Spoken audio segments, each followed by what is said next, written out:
So I'm sure you can't wait to get started, and we're going to begin by planning and sketching out the ideas, the real base of the concept we're going to be creating in this class.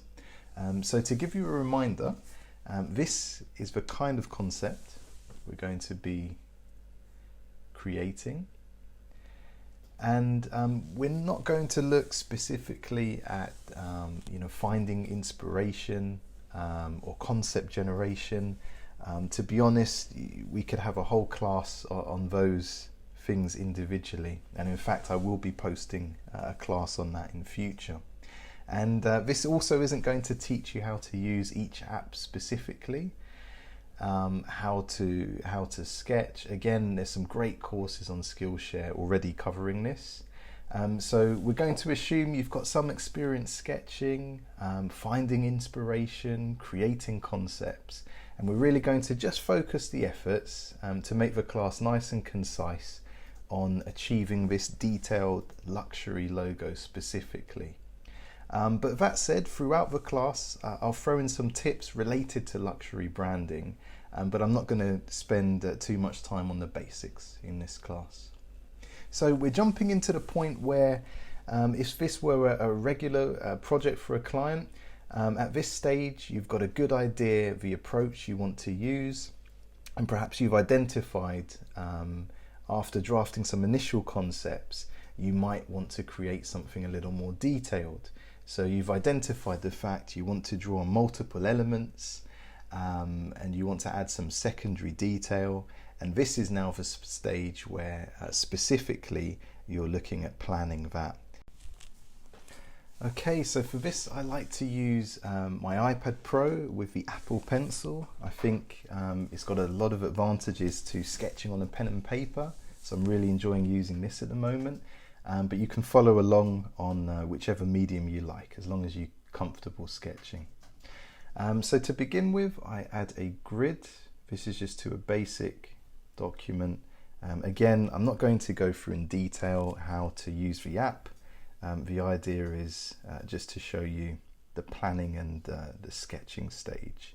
So I have two brushes set up, one very thin and fine with reduced opacity, and then a stronger full opacity brush to put in the details when I'm happy with them. So for this example, please customize it.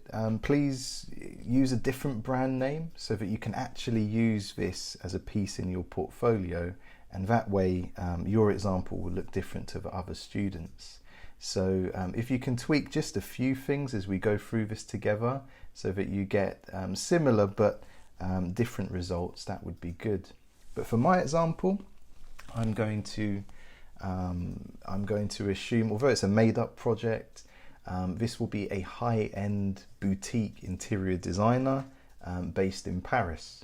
So I've come up with the brand name, which is going to be Model. And I'm probably pronouncing that terribly, but that's essentially the French name for model, and it should suit our purposes for this project. So really roughly sketching that in, that's going to form the basis of our logo type. And then I'll zoom in a little further, and I think we'll have a tagline beneath. So we'll put Paris and London. Let's have them as an international brand. Okay, so the alignment's off there, but this is just to show you how roughly you can sketch this out. It really doesn't have to be perfect at this stage. And because I'm using the app, I actually have layers, so I can add a new layer, and I can then create the next piece of the artwork above or below that. I can delete, I can shift things around, so it gives a little more flexibility. So one key element is going to be this, which is the logo type. And of course some logos consist just of the word mark alone. So you could use just this as a word mark, and that would be the logo in its entirety. But for this example, if you think back to what I showed you at the beginning, the kind of logo we're looking to create, it's certainly going to have a few more elements.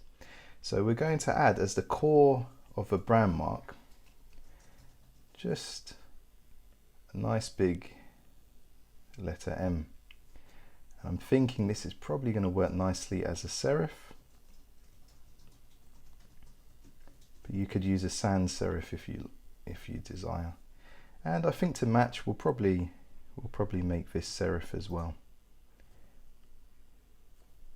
Just this main part of a logo type. Just add the serifs there. And we can tidy it up and refine it further. So it's just to give us a rough idea of what we're looking to create.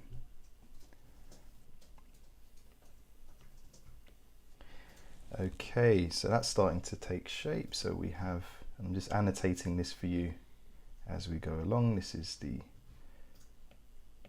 brand mark. And an essential part of creating something detailed that works, and we looked at this in a previous video with the rules, the principles we have to follow, we have to ensure that at its core, without the decorative elements, this works and it actually looks quite good as a standalone logo. But if you can't make out the finer details, it still works, it's still clearly identifiable. So I'm thinking for this example, we're going to add something circular to frame the M, and actually I'm going to cheat. It's really hard to draw a circle on this, and I'm going to use this guide to do that a little neater. So we'll have some kind of circle around, and then I'm thinking we may go ahead with this, we may not, but I'm thinking it might be nice to add some secondary type around the outside. So nothing that actually has to be read, but if someone does read it, it adds that extra flavor, a little bit of extra information about the brand. So it could repeat part of a brand name, and it could say, because we've already got in the tagline where they're based, and I'm rotating the iPad as I do this. Again, apologies, it's really rough, but speed is more important than precision at this stage. So it could say interior design, could again repeat where they're based, Paris, London. And when we come to do it properly, we'll make sure this gap is closed up. So we'll have that flow nicely around. So that's almost a secondary decorative tagline.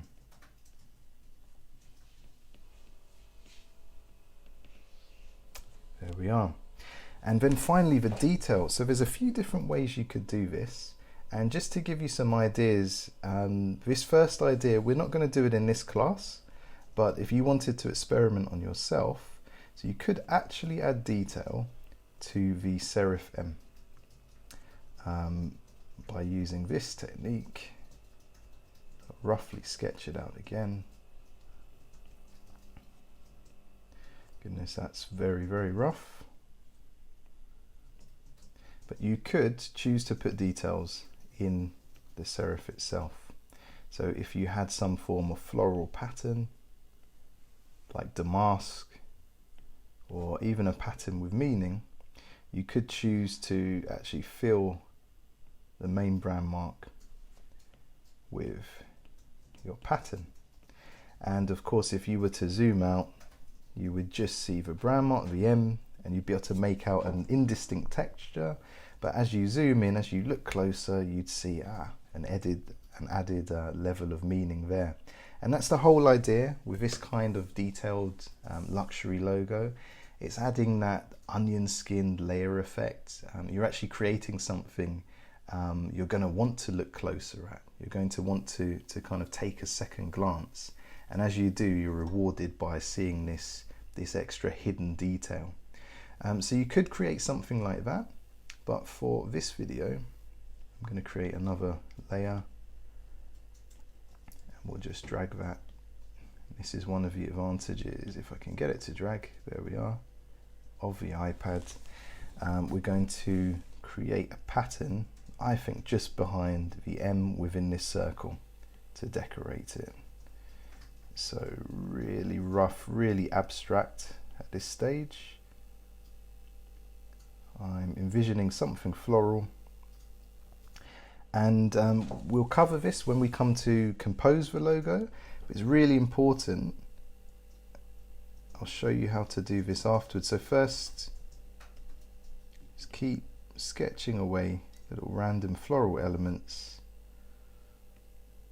So we're going to kind of more or less fill this area, and we'll decide the exact pattern to use later. And this is where, in your inspiration stage, if you've kind of pulled out a few elements you might want to use, you'll have a better idea what you may put here. So by all means, you know, watch the next few videos and then come back to this one if you like. The more you've gone through this process and you're aware of what comes next, the easier this stage gets. So some random floral elements here, but a key part of making this work, of ensuring it's legible, when we zoom out, it actually makes it much harder to make out the M, because the floral element, it's coming really close to the M and touching it. So a key part of making this work, and you can adapt this depending on the project. I'm going to take the eraser here, and we're on the layer that has just the floral pattern, and I'm going to go, I can go a little bit smaller than that, around the M and create this negative area by tracing over it.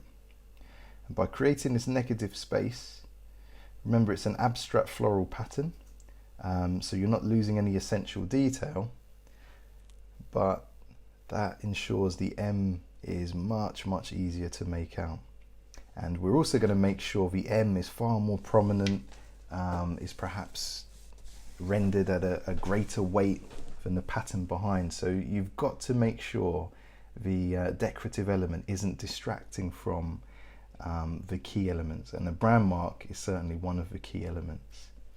So we'll show you how to do that in Illustrator when we actually come to build the logo, but this is the basis of our idea, and this is how I'd plan it out.